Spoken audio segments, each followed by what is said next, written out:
আমি আমাকে বলা হয়েছে একটা হরিসঙ্গীতের যে গোষ্ঠ গানটা আমি গাইছি। রত্ন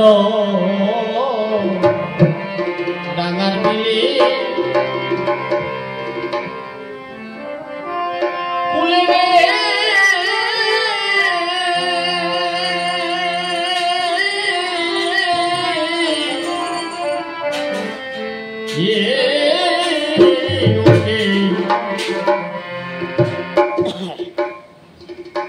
ঢোলের আওয়াজটা কমা। ওকে সাজালেন ঘড়ি দেখলেন রাখাল শুনে ও চরণে ভুবন রূপধারী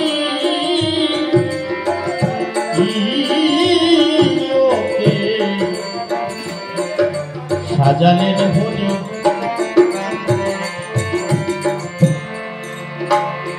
কস্তুরী কুসুম তুলে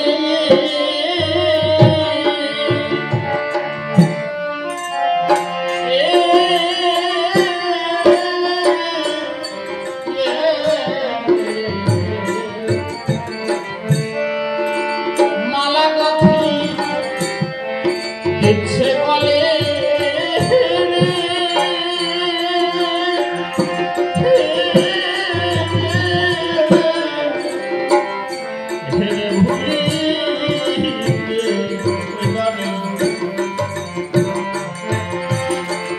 কস্তুরী কুসুম তুলে মালা গাঁথি দিচ্ছে বলে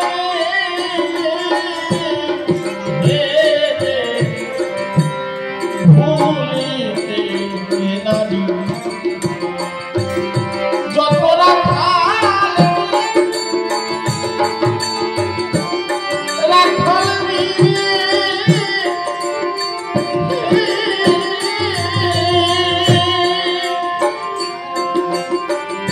বাহু তুলে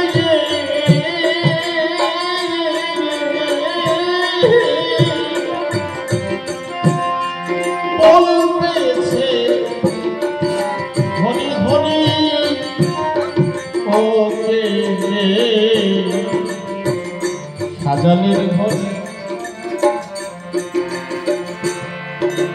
রত্নটা বাহার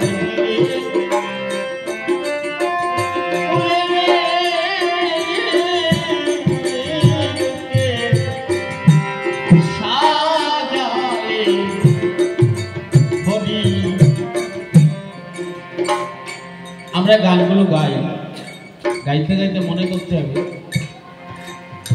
যে আমার হরি ঠাকুরের রত্নডাঙ্গার বিলটা কেমন, সে কিভাবে দাঁড়িয়েছে, রাখালগণ কারা কারা ছিল, তাদের রূপ কেমন। আচ্ছা, এই ভাবতে ভাবতে ভাবনার উদয়। খালি আমি গান গাইছি কিন্তু আমার মনটা রত্নডাঙ্গার বিলে চলে। এই মন যখন চলে যাবে আস্তে আস্তে ওই মনের ভিতরে ওই রূপ এসে দাঁড়িয়ে হৃদকদম্ব ধরে সেই মানুষের আনন্দ জীবনে ঘুরায়। সে মানুষ দেখলে হিংসা তো দূরের কথা, মানুষ দেখলে তার আনন্দ জাগে, যে কোনো মানুষ। তাই বলছে কস্তুরী কুসুম তুলে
ছিল নন্দের দুলাল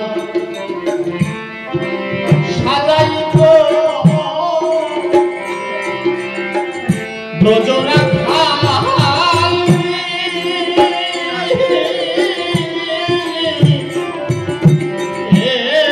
যেন সেই রূপ মাধুরী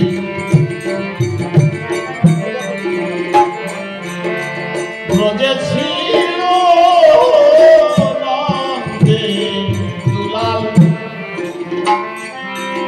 সাজাইত ব্রজরা খাল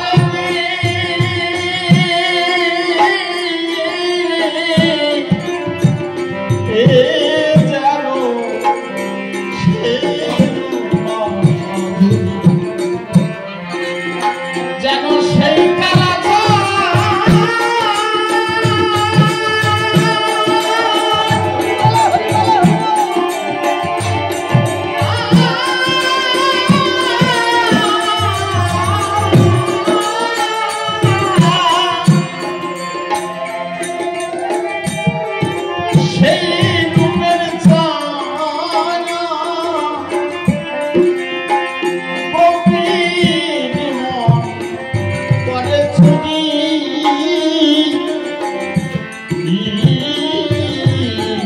ওকে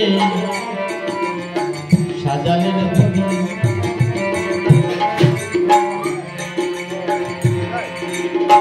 রত্ন ডানার মিলে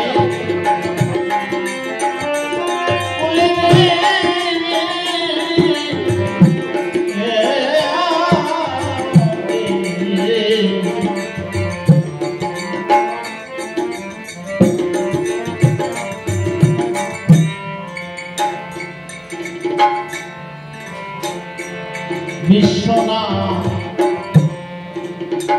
ব্রজনার সঙ্গে ধেনু রাখে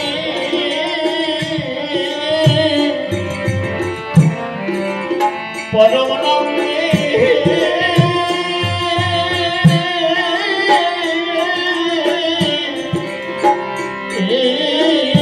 ব্রজে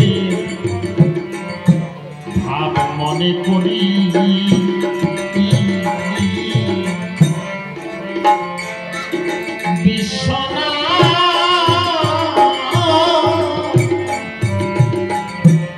ব্রজনাথ সঙ্গে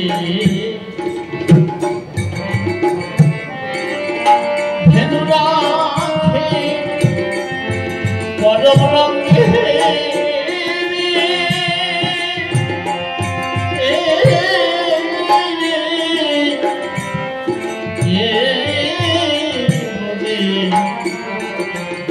ভাব মনে করি গোষ্ঠী করে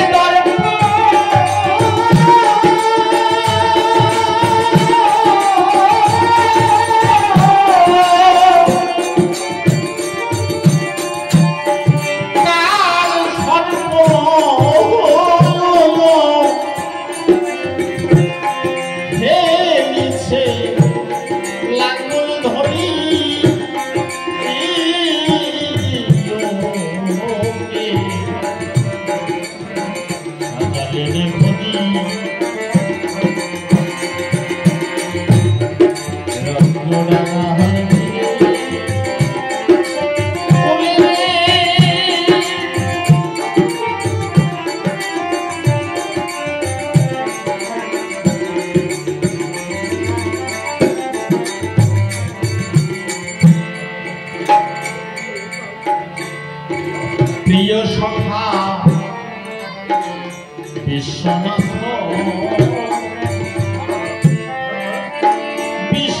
বিশ্বচিকায় ফল মৃত্যু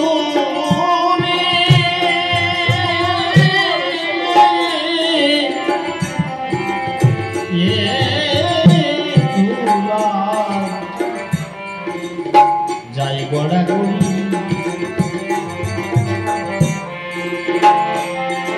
প্রিয় সখা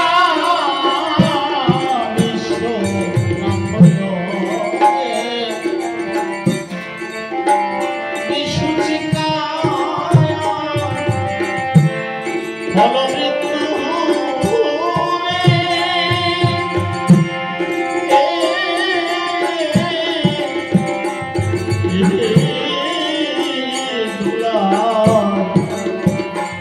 যাই গড়াগড়ি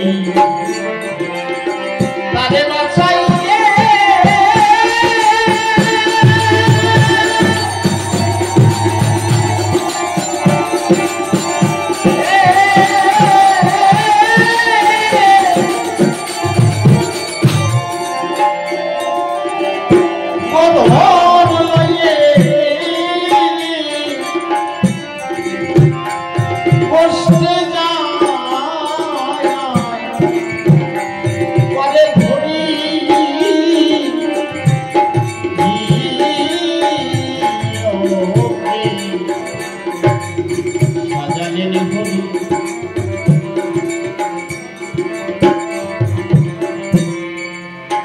আগের দিনে বেশ এখান থেকে 20 বছর আগে 20 থেকে 30 বছর আগে মানুষের একটা ভক্তি বিশ্বাস যে জায়গায় ছিল, গোসাই গোবিন্দ হেঁটে গেলে তাদের পিছন পিছন পিছন দৌড়িয়ে গিয়ে তাকে বাড়িতে আনার জন্য কত কষ্ট করতে চেয়েছে। মানে মনের একটা গতি আলাদা ছিল। আমার মনে হয় এখন যদি স্বয়ং রাস্তা থেকে ঠাকুর হরি ঠাকুর হেঁটে যায়, হরি ঠাকুর তো তার বেশে হাঁটবে না, যে কোনো একটা রূপ ধরে হাঁটবে, কয়জন চিনতে পারবো আমরা? এমন একটা পরিস্থিতি এসে গেছে। মানে মানুষের প্রতি মানুষের যে ভালোবাসা, হরি ঠাকুর কেমন ভালোবাসতেন যে যাবার সাথে সাথে বিশ্বনাথ তার প্রাণ ফিরে পেয়েছে। তার কত বড় ভালোবাসা! এই পৃথিবীতে ভালোবাসার পাওয়ার তৈরি যদি কেউ ঠাকুরের সাথে ঠাকুরের ভালোবাসা পাশাপাশি তৈরি হয়, তার ভিতরে ভীষণ একটা পাওয়ার তৈরি হয়। যদি একটা ছেলে একটা মেয়েকে ভালোবাসে, পৃথিবীর যে যা হয় তার ভিতরে একটা শক্তি, ওই মেয়েটাকে আমাকে আনতেই আলাদা শক্তি তৈরি, এটা ভালোবাসার সাথে। আমি সমস্ত উপস্থিত যে কজন আছেন, যাদের গলায় বিশেষ করে আচার মালা আছে,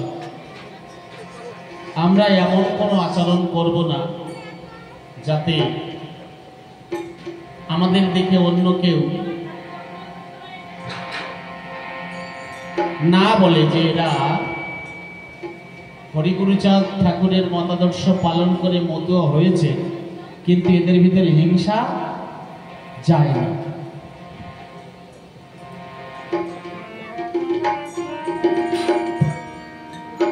আমরা এর নাম করছি, এর থেকে তো কিছু পাবো। এই যে সময় নষ্ট করে এসেছি, সাউন্ডটা একটু আস্তে দাও না, তাহলে আমরা নাম একটা কাজ নষ্ট করে বাড়ির সবকিছু সংসার ফেলে এসেছি, একটা কিছু নিয়ে যেতে হবে।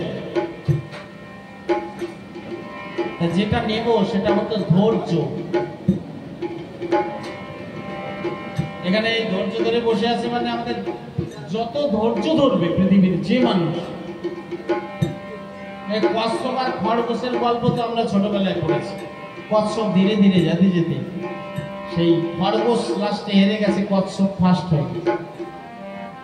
এটা ধৈর্য পরীক্ষা। একমাত্র মানব জীবনের একটাই পরীক্ষা, সে হচ্ছে ধৈর্য। তাহলে আমরা যারা বিশেষ করে হরিচাঁদ ঠাকুরের মতাদর্শ পালন করি, নিশানডঙ্কা নিয়ে যাই, আমাদের দেখে যেন মানুষের ভিতরে ভাব তৈরি যে এরা সঠিক মানুষ। এই জায়গাটা লক্ষ্য রাখতে হবে। সাধন ভোজন পরে, আর এই জায়গা তৈরি হয়ে গেলে সে এমনি সাধন। এই জন্য যেদিক ফিরাই আঁকি সেই দিক দেখি শুনি হরিময় জগৎ দেখতেছি, এই কথাটা। কিন্তু এই কথাটা বলা কতটা সহজ। আমি যেদিকে তাকাবো সেদিকে মনে করতে হয় যে এটা আমার আপনজন।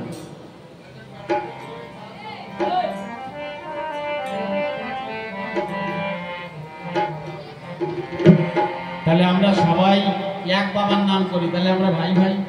আজকের আমাদের ভাই ভাইয়ের ভিতরে যদি মারামারি গন্ডগোল হয়, তাহলে আমার হরি ঠাকুর সে কষ্ট পাবে। যে কোনো বাবা মা যদি 4টে ভাই থাকে, সেই 4 ভাই যদি গন্ডগোল করে, বাবা মার মনে শান্তি থাকে? তা যেখানে শান্তি নেই সেখানে হরিও থাকে। এই জন্যে আমি গান গাওয়ার মন আমার আগে হতো ছোটবেলার দিকে, এখন আর মন নেই। এখন মনে হয় সমস্ত মানুষ আমরা কিভাবে সেই ভাবধারায় ফিরে যাব, যেভাবে মানুষ মানুষকে দেখলে ভালোবাসে।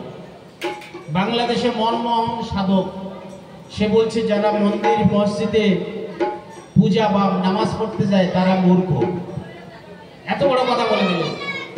যে এত বড় কথা বলতে পারে, তার বিষয়টা আমি তার ইতিহাস পড়লাম। সে বলছে, মন্দিরে দেবতা নাই, অন্তরে খোঁজতা।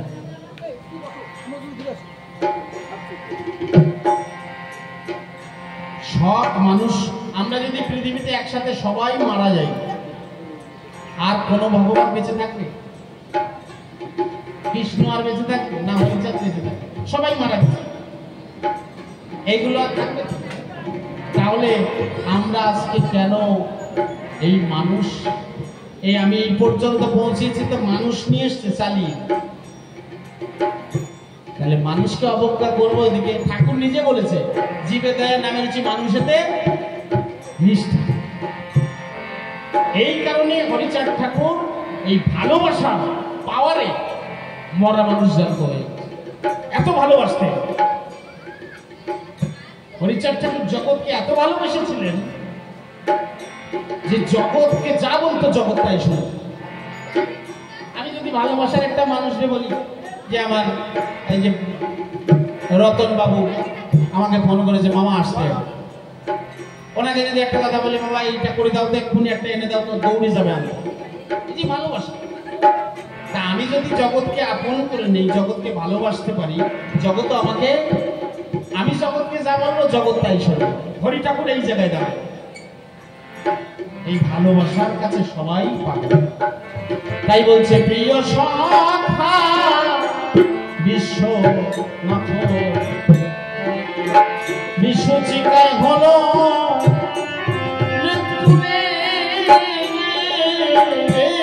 ধুলায় যাই গড়াগড়ি, তারে বাঁচাই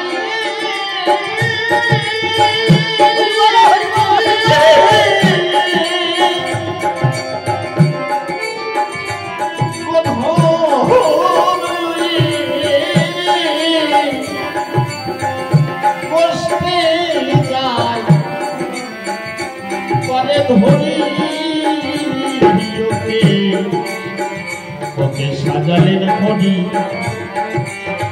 রত্ন ডাকারে মিলে,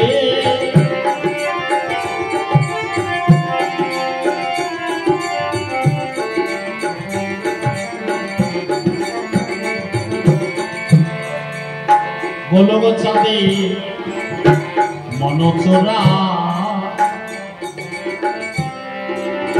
মহানন্দে মনোহরা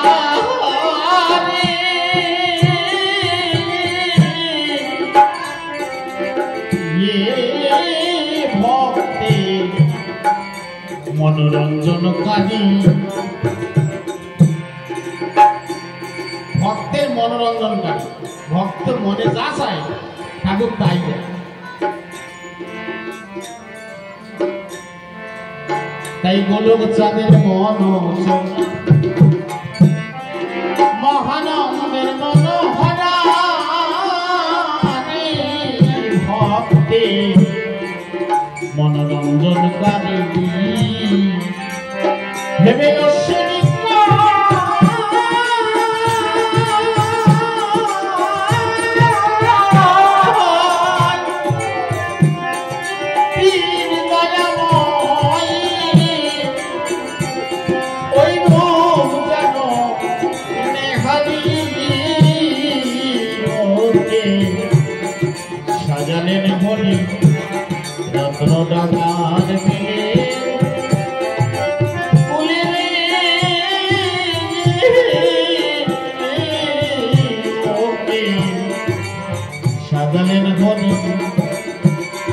বল, হরি বল, জয় হরি বল।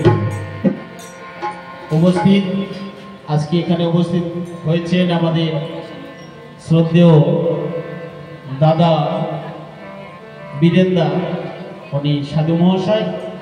ওনার চরণে আমি প্রণাম জানাই। দাদার সাথে অনেকদিন পরিচয়, কিন্তু খুবই ভালো মানুষ। সাধুর বাজারে এখনো এনাদের মতো মানুষ আছে, তাই আমরা অনেক শিখতে পাচ্ছি, জানতে পারছি, বুঝতে পারছি। এবং আরও এখানে সাধু মশাইরা সবাই আছেন, আমি সবাইকে বলছি না, কেউ কষ্ট পাবেন না। তাই দাদার চরণে প্রণাম জানাই যে আজকে শ্রদ্ধেয় মণি গোসাই যিনি ছিলেন, ওনার মতো একজন মহামানব, যার বাক্যে কত মনা মানুষ জানিত হয়েছে, সেই মানুষের আশীর্বাদ প্রাপ্ত যারা রয়েছে তাদের চরণে আমি প্রণাম জানাই। বা আপনারা যারা মণি গোসাইকে দেখেছেন, আমার সৌভাগ্য হয়নি, সবার চরণে প্রণাম জানাই। সবাই আশীর্বাদ করবেন। সাধু গোসাই পাগল হওয়ার মনে আমার কোনো স্বাদ নেই, আমি যেন মানুষ হতে পারি আর সমস্ত মানুষের সাথে যেন মিশতে পারি। হরি বল, সবাই আশীর্বাদ করবেন। জয় জয় হরিচাঁদ হরিচাঁদ তারকচাঁদ বিমানন্দে, হরি বল, হরি বল।